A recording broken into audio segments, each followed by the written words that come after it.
I work with a lot of shelters down in North Carolina, because unfortunately, as I'm sure you know, North Carolina is a super high kill state. So I try to help a lot of animals down there.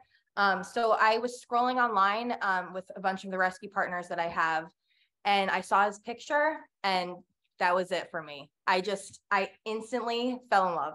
He's just his face, his story. Like I adored him the moment I saw him.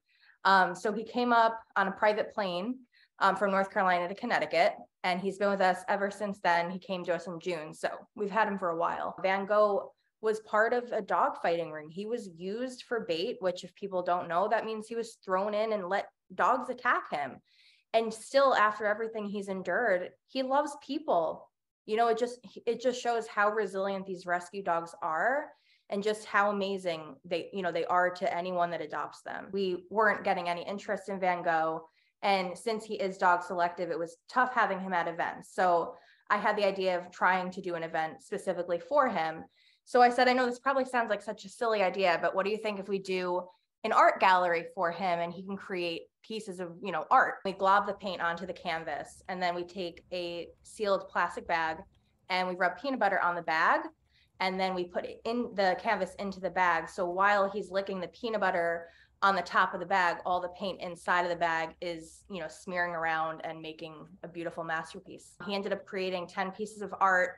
And sadly, we only had 2 people come to the event, and it was definitely disappointing.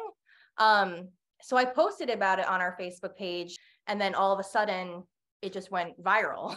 And I had people from everywhere interested in buying his art. Since there's been so much interest, we're actually going to do an online silent auction starting Friday for people that are interested in buying his art. And all the proceeds will go directly to the rescue and buy Van Gogh some more treats, and especially peanut butter. And what's his demeanor like? I mean, obviously he's a pretty good artist, but what is he like in the home? And I mean, he seems pretty chill right now when he's with you taking some treats. Yeah. I mean, he's 7 years old. So, he's done with that puppyhood. He's really relaxed. He's well-mannered. He just wants to be with this person. Like, he's perfectly content just sleeping in his bed, going on leisurely walks. Like, that's really all he needs. He's very low maintenance. He's one that I thought was going to be adopted quickly, because he's so low maintenance. He's not energetic. He's very go with the flow. And, we have those dogs that have a lot of energy, and he's so easy. So I'm definitely surprised that we've had him as long as we have. So I'm hoping now that his story's been shared, that the right home will come along for him. The shelters are flooding right now. We need the help. We need fosters. We need people adopting, and just to give that chance, help an animal in need, and don't overlook the ones that, might be more challenging.